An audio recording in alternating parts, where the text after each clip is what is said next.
안녕하세요. 생존교정 유소장입니다. 오늘은 엘보에 대해서 얘기를 해볼까 하는데요. 팔꿈치 아프신 분들이 많으시잖아요. 바깥쪽에 있는 팔꿈치가 아픈 거는 이제 테니스 엘보라고 해서 외측 상과염이라고 부르고요. 이쪽은 안쪽은 골프 엘보라고 해서 내측 상과염이라고 해요.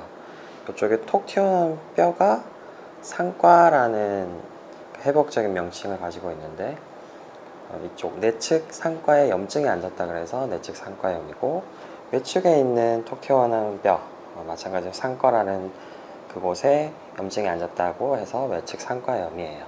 둘 다 이제 과사용 증후군이라고 해서 많이 써서 생기는 병인데, 외측은 손목을 이렇게 위로 젖히는 동작을 많이 할 때 근육이 이렇게 움직이는 게 보이실 거예요. 손목을 위로 젖혀주는 근육이 이쪽 외측 상과에 붙기 때문에 반복적인 움직임이 과해지다 보면 여기 외측에 염증이 앉게 되는 거고요. 반대로 내측 상과염은 손목을 안쪽으로 굽히는 동작을 많이 했을 때 생기는 게 내측 상과염입니다. 주먹을 많이 쥔다거나 아니면 뭘 많이 짜거나 할 때도 많이 발생이 되고요. 아이 엄마들 같은 경우에는 이제 아이를 머리를 이렇게 수유하거나 할 때 머리를 직접 손으로 받치기 때문에 이 손목에 힘을 쓰는 힘이 계속 과부하가 걸려서 손목도 아프게 되고 이제 내측 상과염에도 걸리게 되는 거거든요. 이럴 때는 애기 머리라고 치면 여기 대지 말고 이쪽 안팎에 대면 오히려 이쪽 상완 이두근 근육을 쓰게 돼요. 그래서 내측 상과염이랑 상관없는 근육을 사용하기 때문에 훨씬 더 손목이랑 쪽 팔꿈치 쪽에는 무리가 덜 가게끔 사용을 하실 수가 있어요. 환자들을 보면 이 근육이 굉장히 좀 딱딱하게 부어 있어요. 누가 봐도 이제 많이 쓴 티가 나거든요. 그러면 이렇게 만져봐서 근육이 이렇게 붙어 있으니까 이렇게 조금 피부를 들면서 이렇게 롤링하면서 조금씩 뜯어보면 이제 두두두둑 하면서 우둘투둘 하는 경우가 있어요. 그거는 이제 근육과 근막에 유착이 와서 이제 염증이 빨리 흡수되지 못하는 상태거든요. 그럴 때는 이렇게 보시는 대로 이렇게 좀 뜯어서 쭉 이렇게 당겨서 이렇게 꼬집는 건 아니고요. 이렇게 돌려주시면 이렇게 조금 유착된 게 좀 이게 분리가 돼요. 분리가 돼서 조금 염증을 흡수하는데 조금 도움이 되기 때문에 그렇게 해주시면 되고, 스트레칭을 하는 방법, 테니스 엘볼 때는 이렇게 손바닥이 바닥 쪽으로 향하게 해서 어깨를 쭉 내밀어서 반대편 손으로 이렇게 구부려 주세요. 그럼 엄청 당기거든요. 그 당기는 지점에서 5초 동안 홀딩하고 살짝 놨다가 한 번 더 쭉 스트레칭 시켜줍니다. 그러면 조금 더 가요. 그러면 거기서 5초 동안 홀딩. 굉장히 당기는 부분이 있어요. 그 지점에서 홀딩을 시켜줘야 되고요. 이렇게 했는데 별로 안 당겨. 그러면 이렇게 해서 주먹을 쥐어버리시면 엄청 당겨요. 이건 안 당길 수가 없어요. 그래서 이렇게 말아서 이렇게 당기시면 엄청 당기거든요. 골프 웨브는 방향을 반대로 팔을 쭉 펴서 어깨를 쭉 내밀고 손을, 이번에는 주먹을 쥐는 게 아니라 손을 편 채로 이렇게 젖혀주시면 또 굉장히 당기실 거예요. 이런 식으로 어깨 넓이로 짚어서 체중을 뒤로 빼주시는 것도 좋은 방법이고요.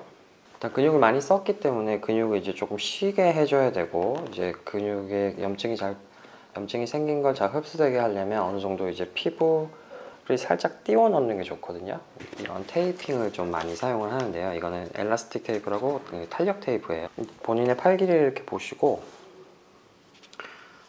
여기 팔꿈치 톡 튀어나온 뼈에서 이쪽 손목까지 길이를 보시면 이 길이까지 자르지 마시고 길이의 한 3분의 2 정도만, 그 정도만 테이프 길이를 잘라서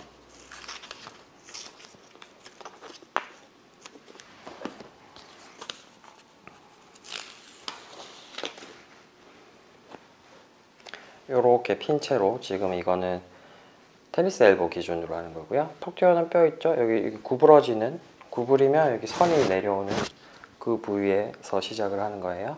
이렇게 손바닥이 바닥 쪽으로 이렇게 구부러지게 만들어서 붙여놓고,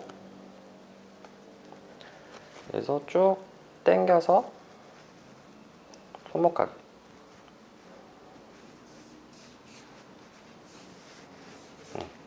이렇게 붙여주시면 어느 정도 텐션이 있어서 피부를 조금 끌어올리게 되거든요. 이렇게 붙여주시고, 이제 손목에도 대충 길이를 재시고, 길이만큼, 이게 겹쳐져도 되니까요. 여기는 길이만큼, 손목 둘레 길이만큼 자르셔서,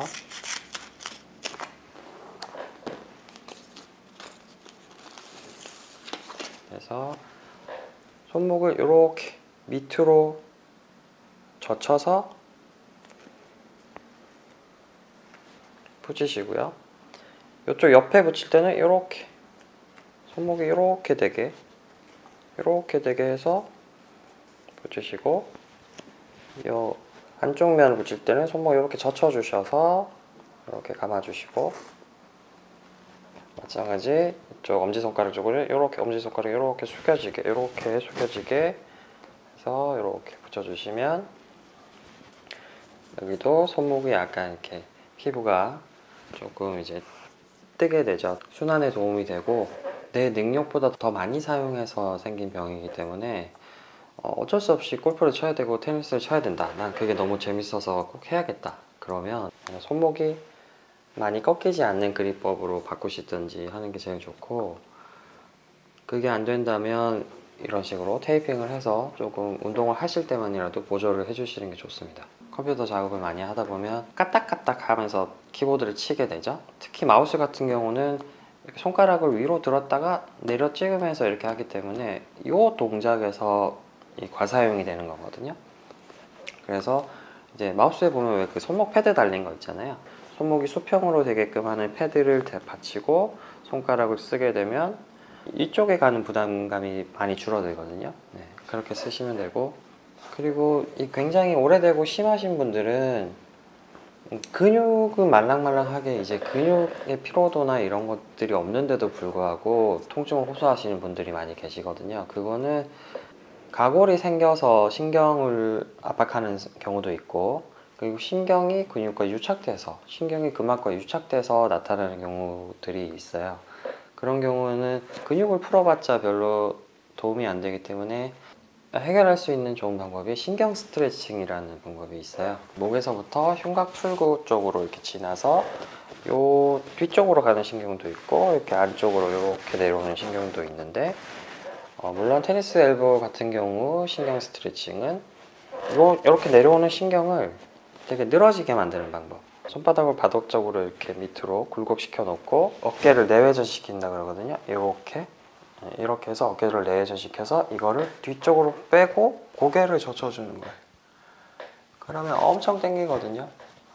이쪽 라인이 특히 당겨요. 그 스트레칭은 아까 근육 스트레칭 했던 거랑 마찬가지로 굉장히 아파요.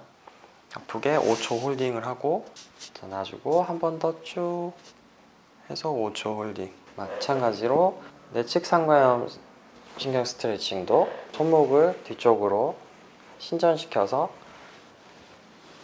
쭉 이 동작을 잠시 해보시면 엄청 당기는 걸 느끼실 수가 있어요. 그 제일 당기는 지점을 찾아서 약간의 통증이 있게끔 시행을 해주시면 효과적입니다. 이게 그라스톤이라고 근막 치료하는 도구예요. 그 민간요법 중에 괄사라고 있거든요. 그 소뿔을 잘라서 이렇게 통증이 있는 데를 막 문지르는 그런 민간요법도 있는데, 요거는 이제 이렇게 각도가 있어서 45도 정도 각도를 준 도구이기 때문에 요거는 근막만 선택적으로 조금 뜯어낼 수가 있어요. 그래서 물리적인 힘을 가해서 뜯어내는 거기 때문에 하고 나면 빨개져요. 일부러 뜯어낸 거잖아요. 그래서 그것 때문에 염증이 생길 수가 있기 때문에 아이싱을 반드시 해주는 것이 중요합니다. 근육 스트레칭을 하실 때 한 가지 팁을 드리자면, 이렇게 한번 해보세요. 이렇게 한번 해보시면 양쪽 중에 덜 구부러지는 주관절이 있을 거거든요. 팔꿈치가 잘 붙지 않는 쪽은 상완 삼두근하고 신전시키는 근육군, 테니스 엘보를 유발시키는 근육들을 스트레칭 시켜주시고, 잘 붙는 쪽은 상완이 두 군하고 손목을 굴곡시키는 근육군이 있는 쪽을 이렇게 스트레칭 시켜주시면 팔 붙는 것도 원래 안 가던 데가 더 잘 가게 되고요. 밸런스적으로 안정화를 이룰 수가 있습니다. 시청해주셔서 감사하고요. 구독과 좋아요 부탁드립니다. 감사합니다.